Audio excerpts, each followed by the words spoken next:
So with this great British debate, I'm asking, is it better the devil you know? I'm joined now by former Sky political correspondent Peter Spencer. Peter, thank you very much for joining me. Now, in your view, who do you think is the best candidate? Who do I think? Who do you think? To do with me, my dear. I suspect, the polls suggest that Rishi Sunak has the best ratings, better than Boris Johnson.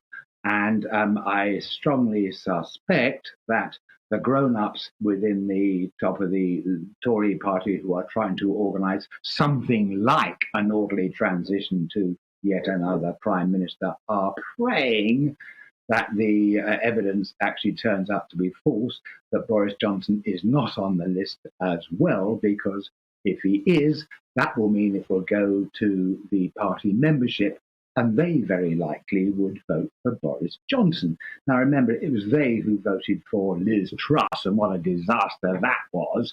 And so, to come back to your initial question about better the devil you know, the devil, if they get Boris Johnson back, doesn't just have horns, he's also got an extraordinarily long nose. Yeah, but at least Rishi Sunak also got a ticket for the old Partygate thing anyway.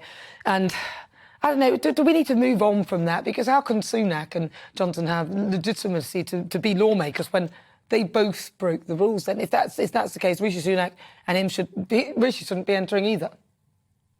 Well, look, it is blindingly obvious that all sorts of stuff was going on in terms of parties during the Partygate scandal. Laws were manifestly being broken on a grand scale.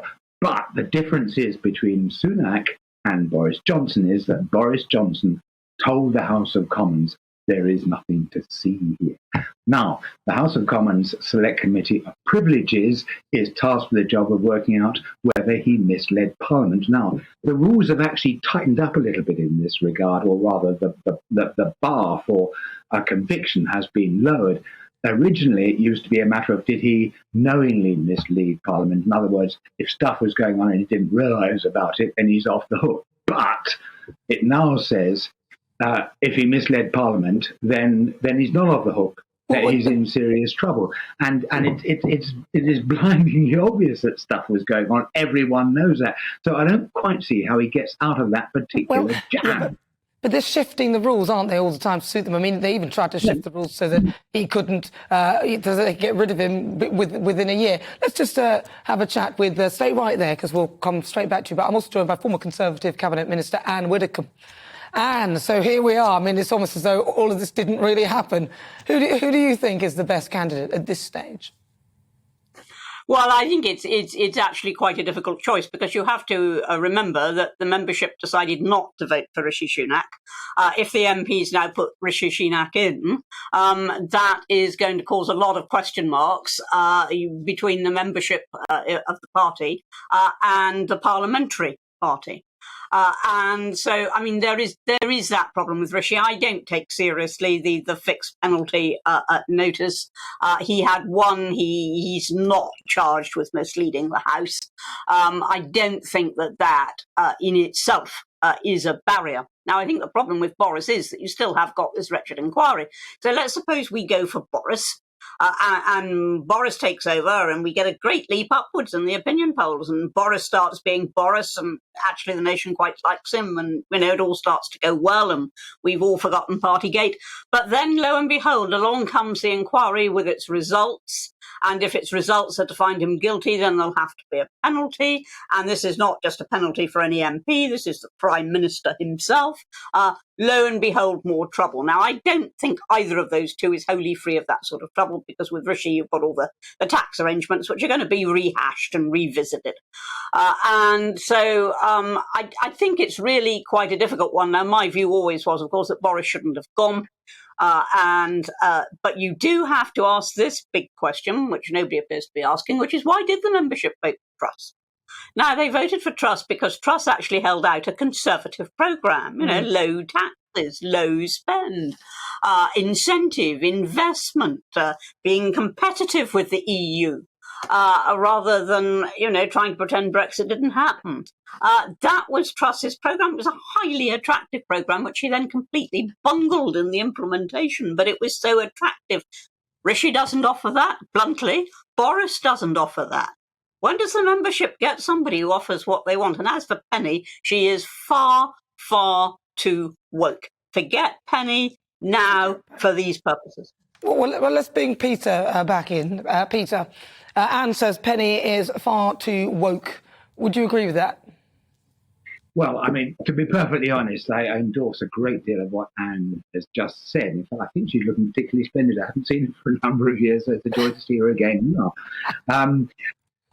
As far as, I mean, I don't actually think Penny is particularly relevant in all this, because I think essentially it's a two-horse race between Boris and Rishi, and that is the bit that matters.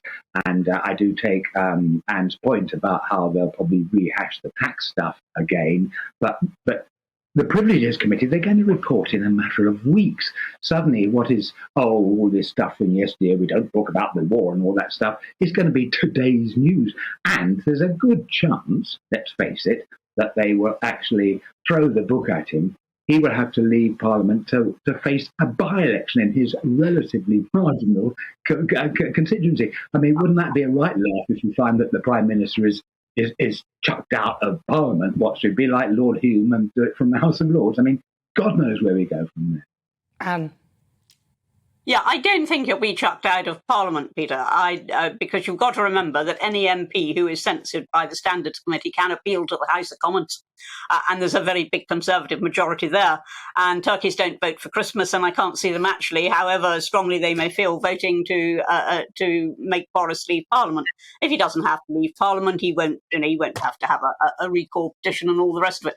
There are ways of getting out of it, but what you cannot get out of is they are going to report. There are going to be headlines around it. The questions are going to be raised. So the essential question, which I think we have to look at, is this. Does the public still care about Partygate? Now, we all know what Boris did wrong. Does the public still care enough? Or does the public think, for heaven's sake, just get on with it. Just get on with getting us out of the unholy mess this country's in. I think you've hit the nose on the head, Anne. That's what I would focus on. I think you've hit the nose on the head. I think that's exactly what the public are thinking. Final, very quick word to you, Peter, because we've got about 20 seconds. Yeah, sure. I mean, I just make one point about the parliamentary vote. There is a slice of the Parliamentary Conservative Party which loathes the ground that Boris walks on. It is within the bounds of possibility that 30 or 40 of them would say, actually, the hell with everything, I'm going to vote this. I'm going to vote to chuck this out, in which case he still has to get it. Well, we'll see.